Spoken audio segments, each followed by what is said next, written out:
अस्सलाम वालेकुम, मैं हूं आरिफ काज़मी और आप देख रहे हैं सच टेलीविज़न का डिजिटल प्लेटफॉर्म। मशरिक़ वस्ता की सूरत हाल के हवाले से हम लम्हा ब लम्हा आपको आगाह करते रहे हैं। आज भी हम इजराइल के गज़ा के मुख्तलिफ इलाकों के ऊपर बड़े पैमाने पर जो हमले किए गए हैं इसके हवाले से आपको अपडेट करना है। गज़ा में गुज़िश्ता 24 घंटों के दौरान मुख्तलिफ इलाकों के ऊपर इजराइल की जानिब से बड़े पैमाने पर हमले किए गए हैं, जिसमें ख़ास तौर पर खान यूनुस को निशाना बनाया गया। इसके अलावा इजराइल की जो फोर्सेस हैं उन्होंने जबालिया को निशाना बना दिया गया है, अलमुआसी के इलाके को निशाना बनाया है, बैतुल्लाहिया को निशाना बनाया है। 100 से ज़ायद आम अफराद जो हैं वो अब तक इन हमलों के नतीजे में शहीद हो चुके हैं, जबकि सैकड़ों ज़ख्मी हैं। ये इजराइल की जानिब से 7 अक्टूबर 2023 से अब तक जो हमले हैं उन्हीं हमलों की एक कड़ी है, जबकि ज़मीनी जो ऑफेंसिव शुरू किया गया है इजराइल की जानिब से, इसका मकसद ये है कि गज़ा के जो तमाम इलाके हैं उसके ऊपर से जो गज़ा के जो शहरी हैं उनको निकाल बाहर करना और जो बचे हैं उनको शहीद कर देना, ताकि वहाँ पर कोई इंसानी जान बाकी न रहे और इजराइल जो है वो अपने पसंद के मुताबिक उस इलाके के ऊपर उसको अपने तसर्रुफ में ला सके और उसमें जो उसका मन चाहता है वो करे और आगे के लिए अपने लिए एक नई जो यहूदी बस्तियां हैं वो आबाद करे। इसके हवाले से इजराइल को अमेरिका की भी आशीर्वाद हासिल है। अभी जो गुज़श्ता 24 घंटों के दौरान इजराइल की जानिब से जो कार्रवाइयाँ की गई हैं, खासतौर पर उनमें खान यूनुस के शुमाल मशरकी कस्बे अल करारत पर बमबारी की गई है। इसके अलावा जबालियतुल बलद में एक रिहायशी मकान को निशाना बनाया गया है। इजराइल की जानिब से देर बलाह में एक और रिहायशी मकान को भी निशाना बनाया गया है। जबालिया के अलावा जनूबी गज़ा के इलाके मवासी में एक खेमा बस्ती को इजरायली फोर्सेस ने निशाना बनाया है। जनूबी इलाकों अफसान, खज़ा, बैतुल्लाहिया और सलातीन में ज़मीनी जो उनकी दरानंदाजी है इजराइल की वो जारी है। बैतुल्लाहिया के मगरिब में मुतादिद रिहायशी जो इमारतें हैं उनको इजराइल की जो फोर्सेस है उन्होंने धमाके से तबाह कर दिया है, जबकि इजराइल की जानिब से जो इमदादी सामान की जो वहाँ पहुँचाने के हवाले से जो रुकावटें हैं वो इसी तरीके से जारी हैं। गुज़िश्ता व्लॉग में हमने कहा था कि 100 के करीब इजरायली जो फोर्सेस की इजाज़त मिलने के बाद जो ट्रकें हैं इमदादी सामान को लेकर वो रवाना हो गई हैं, लेकिन अभी ये पता चला है कि इन ट्रकों को रिफा के इलाके में रोका गया है और वो वहाँ से आगे मूव नहीं कर सकी हैं। इस हवाले से ख़ास तौर पर बरतानिया की जानिब से और फ्रांस की जानिब से और कनाडा की जानिब से भी इजराइल को वार्निंग दी गई थी कि वो इस गज़ा के लिए इमदादी सामान की तरसील में कोई रुकावट न बने, अगर बनने की सूरत में हम उनके ऊपर उसमें पाबंदियाँ आयद कर देंगे। गुज़श्ता रात बरतानिया की जानिब से बाकायदा तौर पर इजराइल के ऊपर कुछ पाबंदियाँ तो आयद कर दी गई हैं। खासतौर पर इजराइल के साथ जो तिजारती मुज़ाकरात है वो मुअत्तल कर दी गई हैं और जो नई फ्री ट्रेड एग्रीमेंट है उसके हवाले से बातचीत को मुअत्तल कर दिया गया है। इजराइल जो बरतानिया की वज़ीर ख़ारजा हैं डेविड लेमी, उन्होंने कहा कि गज़ा की जो नाकाबंदी है वो अखलाकी तौर पर गलत और बिल्कुल नामाकूल है। ये अब इंटरनेशनल जो कम्युनिटी है वो इजराइल के हवाले से, और वो भी ऐसी इंटरनेशनल कम्युनिटी जो कि इजराइल की हामी रही है इस तमाम तर सूरत हाल में, वो भी अब इजराइल के ख़िलाफ़ उन्होंने आवाज़ें उठाना शुरू कर दी हैं। बरतानिया के फ्रांस की जानिब से और फिर कनाडा की जानिब से इस हवाले से आवाज़ उठाना मामूली बात नहीं है। इसके साथ ही स्पेन की जानिब से भी एक बड़ी कार्रवाई की गई है इजराइल के ख़िलाफ़, और स्पेन की जो पार्लियामान है उसने एक मुतफ़िक़ा करारदाद मंजूर की है जिसमें इजराइल को किसी भी किस्म का असला जो है वो फ़रोख्त करने पर पाबंदी आयद करने की मंजूरी दी गई है। इस करारदाद को एक जो स्पेन के जो बाएं बाजू और कॉम्प्रेस जमातों की जानिब से पेश की गई थी।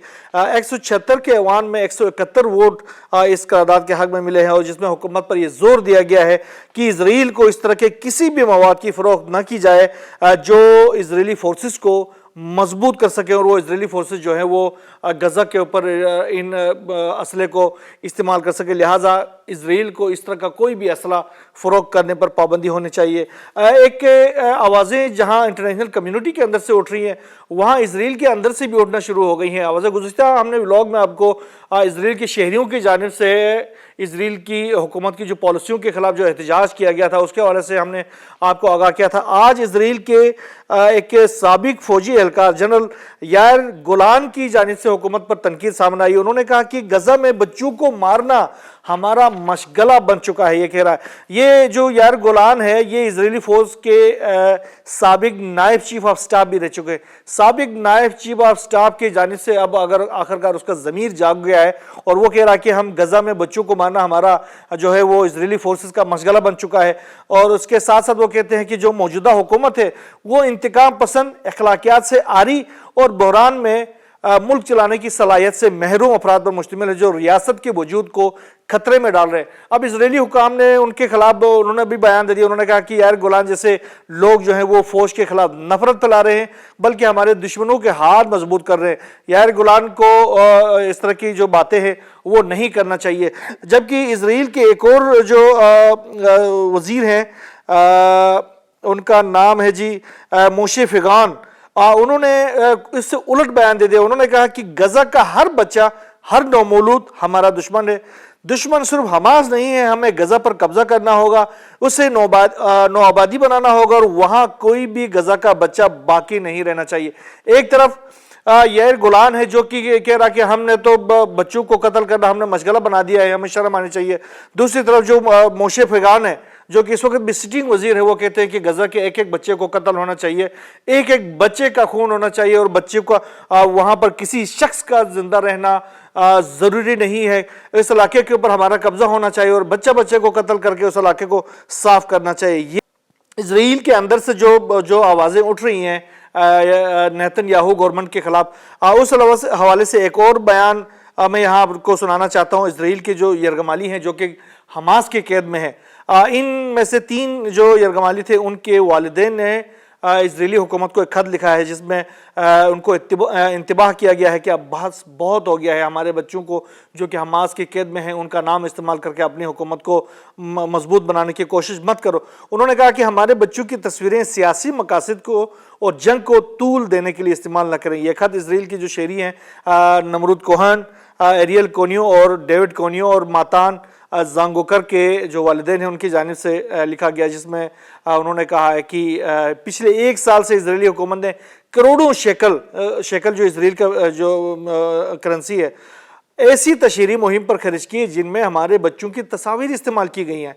ये अब एक सियासी हरबा बन चुका है जो जंग को तूल देने का जरिया है, न कि यरगमालियों की वापसी को तरजीह देने का। अब आप अंदाज़ा लगाएं, इन लोगों को ये एहसास हो गया है कि ये जो नेतन्याहू है वो हमारे बच्चों के तस्वीरें यूज करके सिर्फ अपनी गवर्नमेंट को तूल दे रहा है। उनको इससे कोई लेना देना नहीं है कि हमारे बच्चे जो है वो हमास की कैद में किस हालत में है और उनको रिहा भी करवाना चाहिए, इससे उसको कोई लेना देना है। अगर वो रिहा हो गए तो नेतन्याहू की सियासत का खात्मा हो जाएगा। लिहाजा नेतन्याहू नहीं चाहते हैं कि वो ये यरगमाली जो हमास के कैद में वो रिहा हो जाए। तो ये अब आखिरकार उन वालिदैन ने पहले मरहले पर इजरायली हुकूमत को खत लिख के इंतबाह किया है कि बस करो, वरना हमारा सब्र का पैमाना लबरेज हो जाएगा। दूसरी तरफ ईरान और अमेरिका के दरमियान जो जौहरी जो टॉक्स के हवाले से एक स्टेलमेंट की सी जो कैफियत तैयारी हो गई है, उस हवाले से बड़ी अहम किस्म की डेवलपमेंट्स है। अभी जो स्टीव वैटकोव की जानिब से कहा जा रहा था कि इस हफ्ते किसी भी वक्त हम यूरोप के अंदर ईरान के साथ मुज़ाकरात करेंगे, तो अब ईरान के जो वजीर खारजा हैं अब्बास अरागची, उन्होंने इस हवाले से कहा कि अमेरिका के जो बयानात में मुसलसल जो तब्दीलियाँ आ रही हैं उसके नतीजे में हम इस नतीजे पर पहुंचे हैं कि अमेरिका के साथ उसके ऊपर कोई एतबार नहीं किया जा सकता। अब्बास अरागची कहते हैं कि हम इस बात पर गौर कर रहे हैं कि क्या मुज़ाकरात के अगले दौर में शिरकत की जाए या नहीं। हम मुज़ाकरात की मेज़ पर बदमाशियों का मुकाबला कर रहे हैं, लेकिन हम सिफारतकारी को भी कभी नहीं छोड़ते। हम सिफारतकारी भी करेंगे, बदमाशी जो है वो तो चलती रहेगी उनकी, और हम उनकी बदमाशी को भी जायल करते हुए अपनी सिफारतकारी का ये अमल है कहीं भी उनकी बदमाशी में आकर इसको छोड़ेंगे नहीं, बल्कि उसको जारी रखेंगे। हम अभी भी इस बात का जायजा ले रहे हैं कि क्या इस मुमकिन तारीख और मुकाम पर नतीजा खेज मुज़ाकरात हो सकते हैं या नहीं। यानी आने वाले हफ्ते के दौरान जो स्टीव वैटकोव कह रहे थे कि मुज़ाकरात होंगे ईरान के साथ, तो इस पर ईरान के वज़ीर ख़ारजा अभी भी कंफर्म नहीं है कि वो उनके साथ मुज़ाकरात करना भी चाहते हैं या नहीं चाहते। इसकी वजह यही है कि अमेरिका अब ये चाह रहा कि ईरान जो है यूरेनियम एनरिचमेंट से बिल्कुल बाहर निकल आया और यूरेनियम एनरिचमेंट खत्म कर दे, जीरो पे लेके आए, कोई यूरेनियम एनरिचमेंट नहीं होना चाहिए। जबकि ईरान कहता है कि इसके ऊपर कोई बात नहीं होगी। यूरेनियम जो एनरिचमेंट है वो हमारा बुनियादी हक है اور اس حق سے ہم کسی صورت دستبردار نہیں ہوں گے۔ اگر آپ یہ سوچتے ہیں کہ لیبیا والا فارمولا یہاں ایران کے خلاف استعمال کرنا چاہیں گے تو یہ آپ کی خام خیالی ہے، آپ کا خواب ہو سکتا ہے۔ اب اگر ہم یورینیم انریچمنٹ کو اگر زیرو پہ لانے کی حامی بنیں گے تو اگلے مرحلے میں آپ کہو گے کہ جو جتنا سامان ہے وہ بھی سمیٹ کے ہمارے حوالے کر دو۔ ہم یہ لیبیا تو ہے نہیں کہ آپ جو کہو گے ہم آپ کے حوالے کر دیں گے۔ اب امریکہ نے دوسرا پینترا بدلا ہے۔ یاد ہوگا آپ کو کہ ڈونلڈ ٹرمپ نے اس سے پہلے کچھ دنوں پہلے کہا تھا کہ اگر ہم ایران کے اوپر ایک طرف ان کے ساتھ مذاکرات کر رہے ہیں، دوسری طرف ہم ان کو کے اوپر زیادہ سے زیادہ دباؤ کی جو پالیسی ہے اس کے اوپر عمل کر رہے ہیں تاکہ وہ کسی امن کی راہ پہ آ جائے۔ اگر انہوں نے کہا تھا کہ اگر ایران اس پہ قائم نہ رہا، اگر مذاکرات کے اس پہ نہیں آیا، امن کی طرف نہیں آیا، تو پھر ہم اسرائیل کو گو اہیڈ دے دیں گے کہ وہ ایران کے ساتھ مقابلہ کرے، ایران کو ٹف ٹائم دے دے اور ہم اسرائیل کا ساتھ دے دیں گے۔ اب وہ میرے خیال میں وہ لمحہ آ چکا ہے۔ ایک طرف ویٹکوف اور وزیر خارجہ مارکو روبیو کہہ رہے ہیں کہ ایرانی جو انریچمنٹ ہے اس کو زیرو لیول پہ لائیں گے، اس کے علاوہ کوئی بات چیت قابل قبول نہیں ہے۔ دوسری طرف اسرائیل کے حوالے سے امریکی انٹیلیجنس حکام بھی یہ بات انکشاف کی صورت میں سامنے لا رہے ہیں کہ اسرائیل جو ہے آنے والے دنوں میں ایران کے جو ایٹمی تنصیبات ہے اس کے اوپر ایک بہت بڑا حملہ کرنے والے ہیں۔ اب جو امریکہ کے جو نام نہاد جو انٹیلیجنس ایجنسی ہے وہ یہ کہہ رہی ہے کہ اب اسرائیل کا جو حملہ ہوگا وہ کس نوعیت کا ہوگا، اس حوالے سے کوئی ابھی خاص معلومات نہیں ہے، لیکن اسرائیل جو ہے وہ تیاری کر رہا کہ وہ ایران کے اوپر ایک حملہ کر دے۔ بھائی جان یہ چیز تو آپ لوگوں نے پہلے ہی کلیئر کر دیا تھا۔ ٹرمپ دنیا اب اندھی تو نہیں ہے، نہ بہری ہے نہ گونگی ہے، دنیا کو سب سمجھ میں آتا ہے۔ ٹرمپ کے تمام جو باتیں ہیں وہ بالکل میڈیا کی زینت بنے ہوئے ہیں، وہ سوشل میڈیا پہ وہ تمام جو انٹرنیشنل جو نیوز چینلز کے اندر اخبارات کے اندر موجود ہے، جس میں انہوں نے کہا تھا کہ اگر ہم ناکام ہو گئے تو پھر ہم اسرائیل کو گو اہیڈ دے دیں گے۔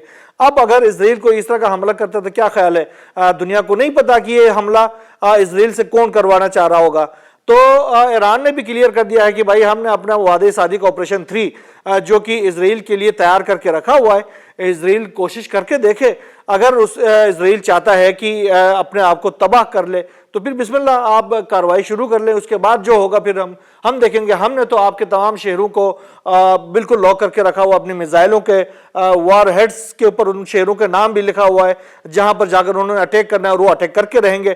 آپ کی مرضی ہے، آپ نے تباہ ہونا ہے یا پھر امریکہ کا دمچلا بن کر آپ نے یہ کاروائیاں کرنا، بہرحال یہ آپ کی مرضی ہے۔ ایران کی جانب سے مسلسل طور پر اسرائیل کو اور امریکہ کو بھی یہ کہا گیا ہے کہ شیشے کے گھر میں رہتے ہوئے دوسرے گھروں کے اوپر پتھر پھینکنے والے جو بیوقوف ہی ہو سکتے ہیں وہ اہم حقوق کی جنت میں رہ سکتے ہیں، کیونکہ خطے کے اندر 50 سے زائد جو ان کے بیسس ہیں ان میں 50,000 سے زائد امریکی جو فورسز ہیں وہ موجود ہیں۔ اگر اسرائیل یا امریکہ کو اس طرح کی حرکت کرتے ہیں، مس ایڈونچر کرتے ہیں، تو ان تمام جو بیسز کے اندر موجود 50,000 سے زائد امریکی جو فورسز ہیں وہ ہمارے نشانے پر ہوں گے۔ لہٰذا آپ شیشے کے گھر میں رہتے ہیں اور شیشے کے گھر میں رہتے ہوئے ہمارے اوپر پتھر پھینکنا آپ کے لیے ہی نقصان دہ ہوگا۔ بہرحال اس تمام تر صورتحال کے اوپر ہماری نظریں ہیں، جو بھی نئی ڈیولپمنٹ سامنے آئے گی انشاءاللہ ہم آپ سے شیئر کرتے رہیں گے۔ یہاں بس اتنا ہی، اللہ حافظ۔